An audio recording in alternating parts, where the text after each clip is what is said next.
Hi guys, happy Tuesday. Welcome to the morning after. I am your host, Charlene Joint, and today we are recapping episode 4 of season 15 of The Bachelorette, starring Miss Hannah Brown. And as you guys know, we start off every the morning after with a buzziest moment. And this is brought to you, of course, by Starbucks Coffee at Home, and which you can pick up at your local grocery store. And this is a moment that I found either fun or lighthearted or interesting or just sort of a topic that I want to discuss because this is my show. The buzziest moment, personally, you may disagree, but this really stood out to me, was Jed admitting that his first thought in coming on the show was that it was a huge platform and could possibly benefit his music career. This is a really big deal. First, it's meta. It's totally meta to have someone on the show admit to being there for their career. This is a big deal. No one would ever have done this before. Also, it's a taboo thing to discuss. It's usually referred to in an ambiguous sort of wrong reasons way, but it really was quite literal in this moment. He was like, yeah, I've been pursuing my music career. It's really hard. And I'm not gonna lie, that's kind of why I came on here. And it reminded me a bit of when Jared admitted to Caitlyn on her season that he had voted for Britt. Remember when the guys had to vote for their bachelorette, which was a terrible call, but whatever. It really took balls and in an interesting way ended up legitimizing the relationship there. It made you more invested in Jared with Caitlyn, and in this case, it does that with Jed and Hannah. I don't think that if Jed did not feel real feelings for Hannah, that he would ever have admitted to this. So it really just makes you take their relationship more seriously. I also think it's super smart because it nips in the bud what everyone was going to say about him anyway. I even said here on the morning after night one, I was like, oh yeah, here's the musician, the guy that's performing on night one. Like, gee, I wonder why he's here.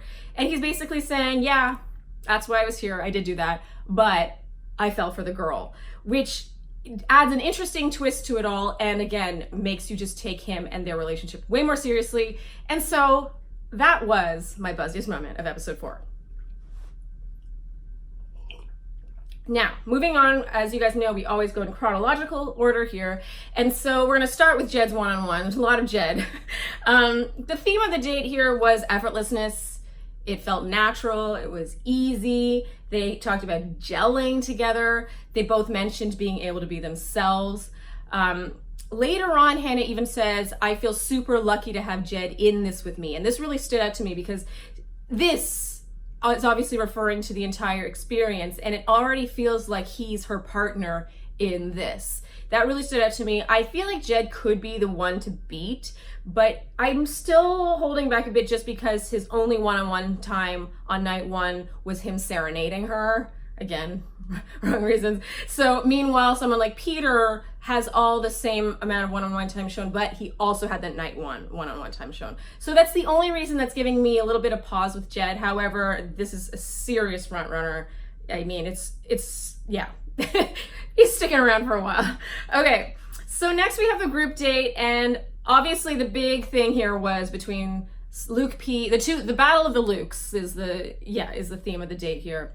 First of all, I grew up with a father who played rugby. He doesn't anymore, but there are photos all over the walls of our house of him playing rugby and like in action, and photos with his fellow rugby players. He loved rugby, and I now understand why he doesn't have great knees, because oh my God, what a violent sport. I did not realize just how violent rugby is and how, there is no protection. I guess I just didn't really think of that, the lack of helmets and pads and all that stuff.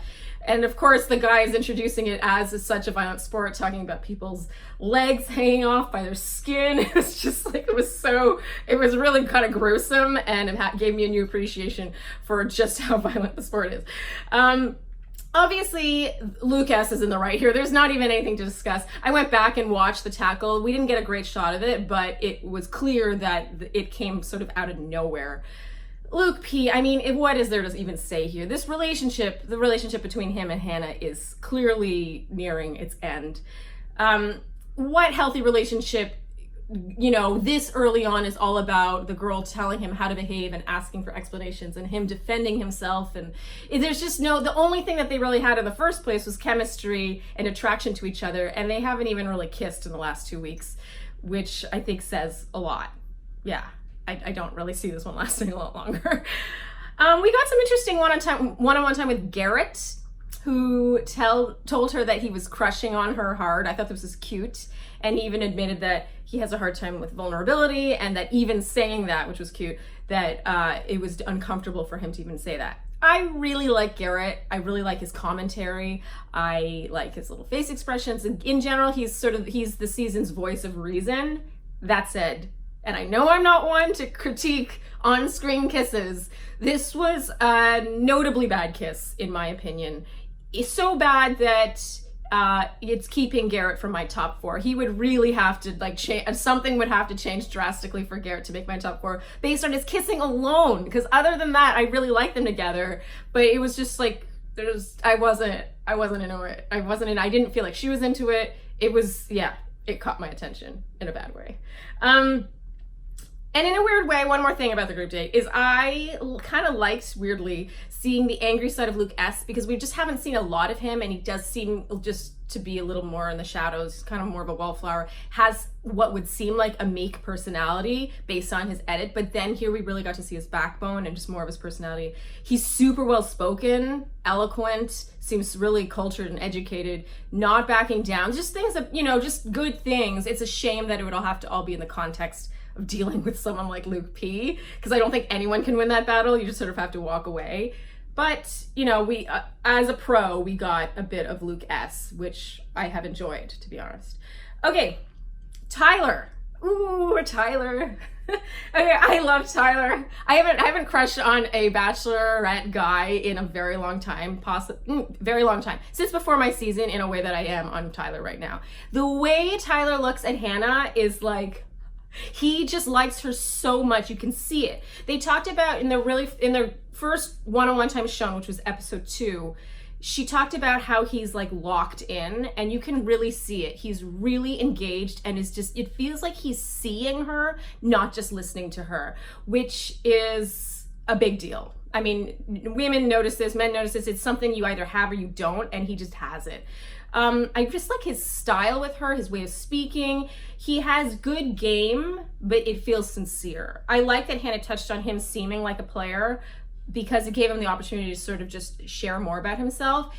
What I like about Tyler is I do feel like he has the ability and maybe the past of having been a player, but he doesn't need to. Here's the thing, I feel like he's good with women, and therefore he doesn't need to say things that are not true, if that makes sense. So him being as effusive with Hannah as he's being, it really does feel sincere. It doesn't feel like shtick, because I don't think he typically needs to even do that with women, if that makes any sense. I'm not sure if that came out properly, but that's what I meant.